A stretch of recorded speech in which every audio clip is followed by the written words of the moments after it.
Salut à vous, bienvenue à cette nouvelle édition de la matinale des indépendances. Si vous me découvrez dans cette vidéo, je suis votre frère et serviteur, le frère Espoir Mukala Mandelou. J'ai écrit Lipanda Diazolé, la seconde et la vraie indépendance de l'Afrique, pour participer à l'effort du réveil des consciences du peuple de l'Afrique et des amis de l'Afrique, parce que je crois que c'est grâce à la littérature que nous allons arriver à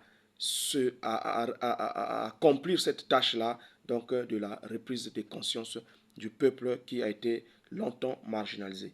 Dans la dernière édition, nous étions en train de parler de la prophétie du prophète Simon Kimbangu. Et dans cette édition, je vais continuer là où je me suis arrêté et je vais continuer à commenter cette prophétie du grand prophète Kimbangu avec vous. Nous étions en train de lire ceci. Les intellectuels et les hommes riches se moqueront de l'église du Christ ainsi que la bonne nouvelle du salut. Ce sont les signes que le prophète a donnés lorsqu'on lui a posé la question. Quels sont les signes que tu nous donnes, puisque toi, on va bientôt t'arrêter et tu vas être amené en prison, là où tu vas mourir.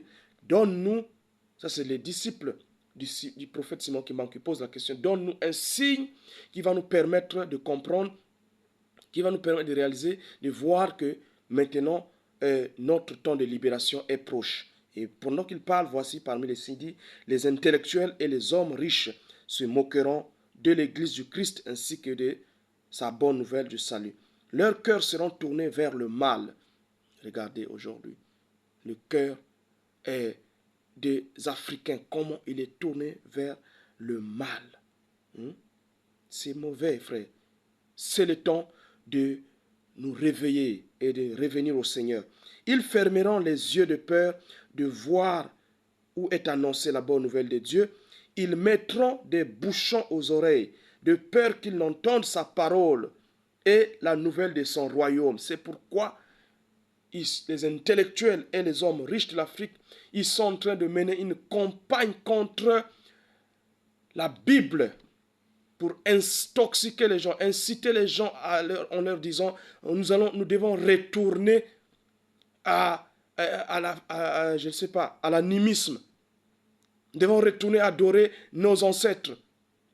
C'est le prophète Simon Kimbangu vous a déjà vu. Vous, les intellectuels et les hommes africains riches, vous êtes contre l'avenir de l'Afrique. Parce que vous êtes conscient que l'animisme ne peut pas régler les problèmes de l'Afrique. Et vous bouchez les oreilles pour ne pas entendre l'évangile du Christ. La seule issue de sortie pour l'Afrique. Vous devez acheter ce livre et vous devrez découvrir les grandes vérités que j'expose dans ce livre. Parce que le prochain chapitre, c'est l'indépendance spirituelle. Et je parle de la spiritualité là-bas. Donc, c'est un appel que je lance à tous les vrais Africains et les amis de l'Afrique. Le salut viendra que du Seigneur. Il n'y a pas un autre chemin. Arrêtez de boucher vos cœurs. Le mal nous a tellement rongés, à tel point qu'aujourd'hui, nous avons du mal à entendre la vérité, la bonne nouvelle que Dieu a envoyée pour nous sauver. Et on veut se camoufler derrière les ancêtres. On veut se camoufler derrière des pratiques qui vont continuer à protéger nos mauvaises actions. Il n'y a que des cafards et des mauvais insectes qui n'aiment pas qu'on allume la lumière dans la maison. Parce qu'ils vont être exposés. Et c'est comme ça que beaucoup des Africains sont en train de combattre, surtout les intellectuels, et ceux qui ont une position financière un peu bien, combattre la bonne nouvelle, afin que le peuple ne revienne pas à Dieu et qu'ils continuent à faire les vilaines choses qu'ils sont en train de faire en secret. C'est le temps de nous réveiller enfin du sommeil. Ils mettront des bouchons aux oreilles de peur qu'ils n'entendent sa parole et la bonne nouvelle de son royaume. Les gens aimeront beaucoup des choses inutiles. Oh, Afrique! Il est temps que nous sortons des choses inutiles, des futilités. Mais je vous l'assure, le peuple juif trouvera clémence, mais pas vous. Nous là, nous n'allons pas trouver clémence si nous ne revenons pas au Seigneur. Le peuple juif, il peut rester dans les futilités, il peut rester dans le mal, ils peuvent rejeter le Seigneur. Ils trouveront clémence parce qu'ils ont une alliance. Dieu a une alliance avec leur ancêtre Abraham qui les protège. Mais nous, les Africains, n'avons pas intérêt à rejeter le Seigneur. N'avons pas intérêt à nous détourner de l'appel de grâce que le Seigneur est en train de nous lancer. Aux malfaiteurs, la sanction est prête.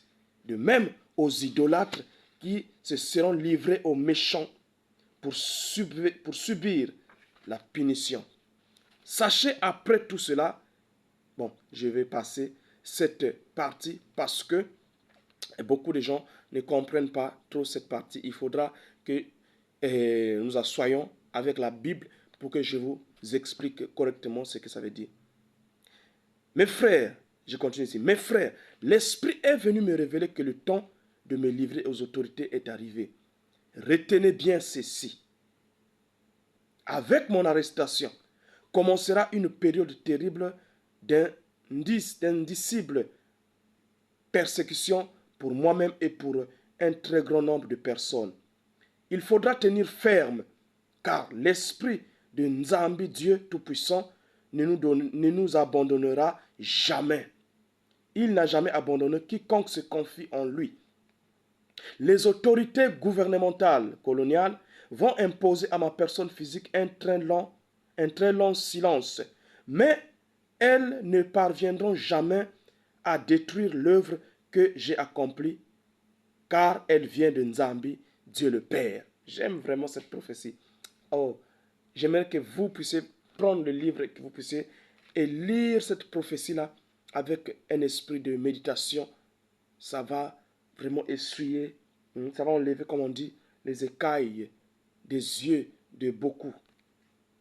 Certes, ma personne physique sera soumise à l'humiliation et à la souffrance, mais ma personne spirituelle se mettra au combat contre les injustices menées par les peuples du monde des ténèbres qui sont venus nous coloniser. Là encore, on peut mal l'interpréter, mais il est tout à fait normal que ma personne physique peut être en prison, mais ma personne spirituelle continue à combattre dans les prières parce que l'esprit n'est pas lié, l'esprit n'est pas limité. Donc, ça, il faut des hommes spirituellement mûrs pour interpréter et comprendre cela. Ceux qui sont faibles spirituellement et qui ne connaissent pas bien les Écritures peuvent tordre le sens de ce que le prophète Simon Kimbangu a dit. Et d'ailleurs, c'est pour cela que il y a beaucoup de mauvaises interprétations et ça a donné naissance à beaucoup de sectes pernicieuses qui ont abandonné l'évangile tel que le prophète Simon Kimbangu le prêchait pour se mettre à annoncer d'autres messages qui ne correspondent même pas à la Bible. Vous voyez? Car j'ai été envoyé pour libérer les peuples du Congo et la race noire. L'homme noir deviendra blanc et l'homme blanc deviendra noir. Car les fondements spirituels et moraux tels que nous les connaissons aujourd'hui seront profondément ébranlés. Les fondements spirituels seront profondément ébranlés. Et vous savez ce qui est en train de se passer actuellement. La prophétie du prophète Simon Kimbangu ne fait que continuer à s'accomplir. Les fondements spirituels de notre monde sont en train d'être complètement ébranlés.